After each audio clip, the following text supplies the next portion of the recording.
बिस्मिल्लाहिर्रहमानिर्रहीम। अस्सलाम वालेकुम। आज हम मज़मून करेंगे जो कि बहुत सारे कहना चाहिए टॉपिक पर, बहुत सारे उन्वानात पर चल सकता है।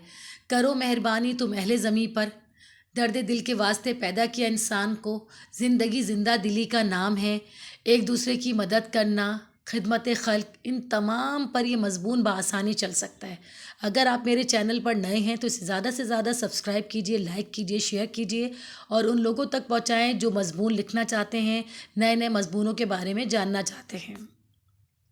अरस्तू का मशहूर कौल है कि इंसान एक समाजी हैवान है, क्योंकि कोई भी इंसान दूसरे इंसानों से अलहदा रहकर ज़िंदगी नहीं गुजार सकता। मिलजुल कर रहना इंसान की फितरत में शामिल है।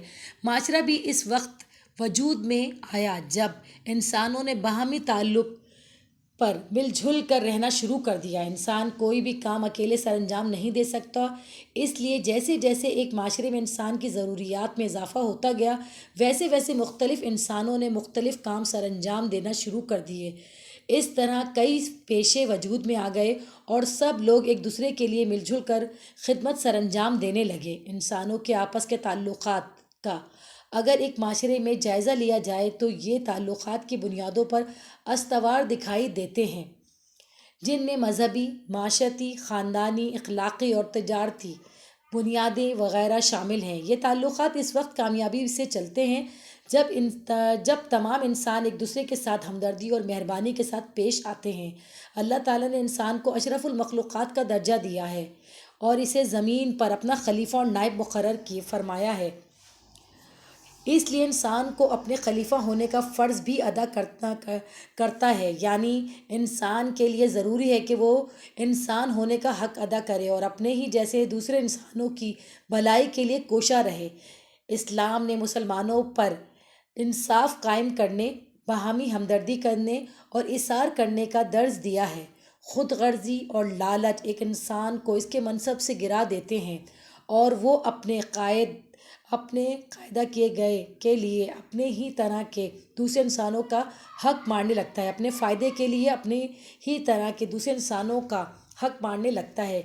ये मर्ज़ अगर माशरे में फैल जाए तो पूरा माशरा इंतशार और अफरा तफरी का शिकार हो जाता है और लोगों के बाहमी मेल झोल की वजह से भी सिर्फ ज़रूरत और ख़ुद गर्जी रह जाती है। अल्लाह से अल्लाह ताला से इंसान को पैदा करने के बाद इसे सबसे बड़ा शर्फ और एज़ाज़ ये बख्शा कि इसने अपने बरगज़ीदा बंदों को मनसब व नबूवत पर फाइज किया। इन अनबिया कराम ने अल्लाह ताला का पैगाम इंसानों तक पहुँचाया और इन पर शिफा पर शफ़क़त और रहनुमाई के दरवाज़े खोल दिए। इन तमाम अनबिया कराम ने इंसानों को मेहरबानी, खुलूस और हमदर्दी की तालीम दी। तमाम अनबिया कराम का पैगाम अमन व सलामती का पैगाम था। अनबिया कराम की तरफ से इंसानों की रुश्द व हिदायत का सिलसिला हज़रत मोहम्मद सल्लल्लाहु अलैहि वसल्लम पर आकर ख़त्म हो गया। हमारे नबी हज़रत मोहम्मद सल्लल्लाहु अलैहि वसल्लम हमदर्दी, मेहरबानी और भलाई का पेकर थे, इसलिए उन्होंने आला अखलाक की तालीम अता फ़रमाई और मुसलमानों को तौहीद, अमन व सलामती, सुलह व आशती, अक़ुवत व मसवात, रवादारी, अदल व इंसाफ, हक़ व सदाक़त और अमानत व दयानत जैसी आला सिफ़ात का दर्ज दिया। हमारे नबी हज़रत मोहम्मद सल्लल्लाहु अलैहि वसल्लम हमदर्दी, भलाई और मेहरबानी का पेकर थे। हुज़ूर सल्लल्लाहु अलैहि वसल्लम अपने दुश्मनों तक से मेहरबानी और हुस्न सलूक से पेश आते थे। मशहूर वाक़या है कि एक बूढ़ी औरत रोज़ाना हुज़ूर सल्लल्लाहु अलैहि वसल्लम पर कूड़ा करकट फेंका करती थी। जब एक दिन वो बीमार पड़ गई और इसकी तरफ से कूड़ा करकट ना फेंका गया तो हुजूर सल्लल्लाहु अलैहि वसल्लम इसकी अयादत के लिए तशरीफ़ ले गए। इस पर वो बूढ़ी औरत बेहद शर्मिंदा हो गई और इसने इस्लाम कबूल कर लिया। ताइफ में जब नबी करीम सल्लल्लाहु अलैहि वसल्लम दावत इस्लाम के लिए तशरीफ़ ले गए तो इस शहर के आवारा लड़कों ने पत्थर बरसाए। हुजूर सल्लल्लाहु अलैहि वसल्लम ज़ख्मी हो गए, लेकिन उन्होंने ताइफ के लोगों के लिए बद्दुआ नहीं दी। हुजूर सल्लल्लाहु अलैहि वसल्लम इंसानों के साथ साथ जानवरों से भी हुस्न सलूक और मेहरबानी से पेश आते थे। आप सल्लल्लाहु अलैहि वसल्लम ने सहाबा कराम को जानवरों से भी मेहरबानी और शफ़क़त से पेश आने की तलक़ीन फरमाई। एक मरतबा एक सहाबी ने किसी परिंदे का अंडा उठा लिया तो वो परिंदा بے چین ہو کر ہوا میں پرواز کرنے لگا۔ اس پر نبی کریم صلی اللہ علیہ وآلہ وسلم نے پوچھا کہ کس نے اس پرندے کو یزدہ دی ہے؟ تو ان صحابی نے فرمایا میں نے گھونسلے سے اس کا انڈا اٹھایا ہے۔ یہ سن کر حضور اکرم صلی اللہ علیہ وآلہ وسلم نے فرمایا کہ جاؤ یہ انڈا وہیں گھونسلے میں رکھ کر آؤ۔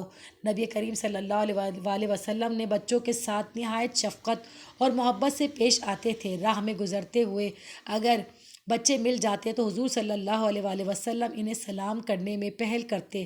دن کے بارے میں حضور صلی اللہ علیہ وآلہ وسلم نے فرمایا کہ اپنے غلاموں کے ساتھ امتیازی سلوک نہ کرو، جو خود کھاؤ وہی انہیں بھی کھلاؤ، اور جیسا خود پہنو انہیں بھی پہناؤ۔ نبی کریم صلی اللہ علیہ وآلہ وسلم نے اپنے آخری خطبہ حجۃ الوداع میں فرمایا کہ عورتوں کے معاملے میں اللہ سے ڈرتے رہو، ان کی عزت اور احترام کا پورا خیال رکھو اور ان کے تمام حقوق پورے کرو۔ یہ ایسے یہاں پر ختم ہو گیا، جو کہ میں نے آپ کو بتایا تھا مختلف موضوعات پر ہے۔ اس کو زیادہ سے زیادہ سبسکرائب کیجئے، شیئر کیجئے، لائک کیجئے، اور اپنا خود بھی فائدہ اٹھائیں اور دوسروں کو بھی اس سے فائدہ اٹھوائیں۔ اپنا بہت بہت خیال رکھیے گا۔ اللہ حافظ۔